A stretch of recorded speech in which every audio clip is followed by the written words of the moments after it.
2008 एक और milestone year था वेब की हिस्ट्री में। 2008 में गूगल ने अपना वेब ब्राउज़र लॉन्च किया। गूगल ने 2008 में मेनली 3 चीज़ें लॉन्च की थी। क्रोमियम वेब ब्राउज़र जो कि ओपन सोर्स है, गूगल क्रोम ब्राउज़र जो कि प्रोप्राइटरी है और V8 इंजन जो कि ओपन सोर्स है। गूगल ने क्या किया, क्रोम ब्राउज़र बनाने से पहले ओपन सोर्स एक प्रोजेक्ट बनाया क्रोमियम के नाम से, क्रोमियम वेब ब्राउज़र के नाम से, और उसमें जावा स्क्रिप्ट का एक फास्ट इंजन बनाया V8 के नाम से। ऑब्जेक्टिव ये था कि जिसको भी ब्राउज़र या V8 ब्राउज़र या जावा स्क्रिप्ट का इंजन चाहिए वो इस प्रोजेक्ट को यूज़ कर ले। गूगल क्रोम इटसेल्फ क्रोमियम के कोड के ऊपर बना हुआ है। गूगल ने क्रोमियम का ही कोड लिया और उसमें एडिशनल फीचर्स ऐड किए। ये स्टैंडर्ड बनाने के लिए कि क्रोमियम को लेकर आप अपना ब्राउज़र बना सकते हो और उसमें अपने एडिशनल फीचर्स जो भी ऐड कर रहे हैं। तो गूगल क्रोम में क्रोमियम का ही कोड है, V8 इंजन ही गूगल क्रोम में यूज़ हो रहा है और उसमें फिर एडिशनल फीचर्स हैं। इस वजह से गूगल क्रोम प्रोप्राइटरी है, क्रोमियम ओपन सोर्स है। जो भी इसको चाहे लेकर यूज़ करे, उस V8 इंजन को यूज़ करे। और जैसा कि हमने देखा कि क्रोम के लॉन्च के फ़ौरन बाद ओपरा ने V8 इंजन अपने ब्राउज़र में ऐड कर लिया और अब माइक्रोसॉफ्ट अपने एज ब्राउज़र में V8 इंजन को ऐड करने जा रहा है। V8 इंजन एक फास्ट इंजन है, उसमें जावा स्क्रिप्ट की परफॉर्मेंस बहुत इम्प्रूव हो गई। बहुत सारे फीचर्स हैं V8 इंजन के, लेकिन मेनली अगर हम उसको देखें तो उसने जस्ट इन टाइम कंपाइलर के थ्रू आपके ब्राउज़र की स्पीड को बहुत तेज़ कर दिया। वेब एप्लीकेशन जावास्क्रिप्ट की एग्जीक्यूशन तेज़ हो गई, वेब एप्लीकेशन तेज़ चलने लगी, जिसकी वजह से क्रोम एक फेवरेबल ब्राउज़र बन गया पब्लिक के लिए और डेवलपर्स के लिए भी आसानी हो गई। एक ऐसा ब्राउज़र जिसमें वेब एप्लीकेशन बहुत अच्छी, तेज़ और स्मूथ चलती हैं। ये पॉसिबल हुआ V8 इंजन की वजह से। V8 इंजन ने ये पॉसिबल किया। सबसे ख़ास बात क्या है V8 इंजन की, जिसकी वजह से मैं 2008 को माइलस्टोन ईयर भी कह रहा हूँ कि V8 engine independent of browser भी चल सकता है।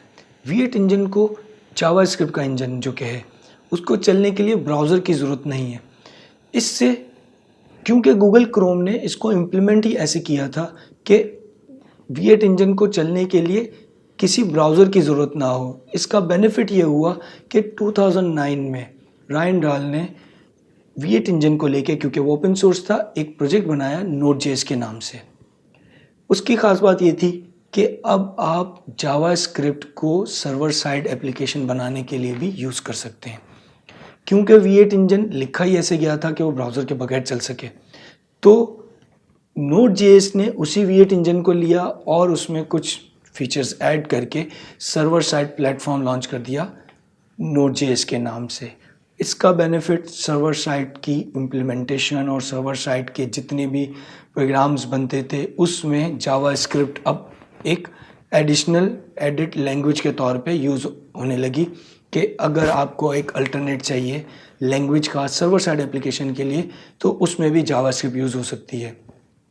जावा स्क्रिप्ट को सर्वर साइड पर यूज़ करने के लिए पहले भी काम किया गया था। नेटस्केप ने जब जावास्क्रिप्ट लॉन्च की थी शुरू में, तो लाइव स्क्रिप्ट के नाम से एक प्रोजेक्ट शुरू किया था जो कि सर्वर साइड पे जावास्क्रिप्ट को चला सके। वो प्रोजेक्ट ज़्यादा चला नहीं, लेकिन 2009 के बाद से जावास्क्रिप्ट सर्वर साइड के लिए भी एक स्टैंडर्ड लैंग्वेज और एक बेटर अल्टरनेटिव के तौर पे सामने आ गई और उसकी यूटिलाइजेशन बहुत ज़्यादा एक्सप्लोड कर गई। जावास्क्रिप्ट बहुत ज़्यादा यूज़ होने लगी क्लाइंट और सर्वर दोनों पर। Node.js एक open source cross platform JavaScript का रन टाइम एनवायरनमेंट है जो कि जावास्क्रिप्ट को ब्राउज़र के बगैर भी एग्जीक्यूट करता है। Node.js ने ये बेनिफिट दिया कि डेवलपर्स जावास्क्रिप्ट को कमांड लाइन टूल और सर्वर साइड स्क्रिप्टिंग के लिए यूज़ कर सकें।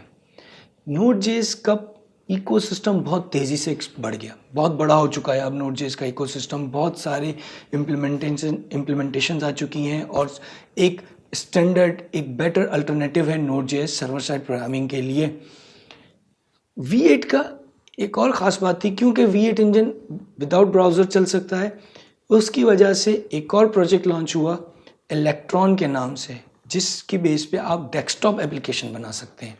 ये भी V8 की वजह से था।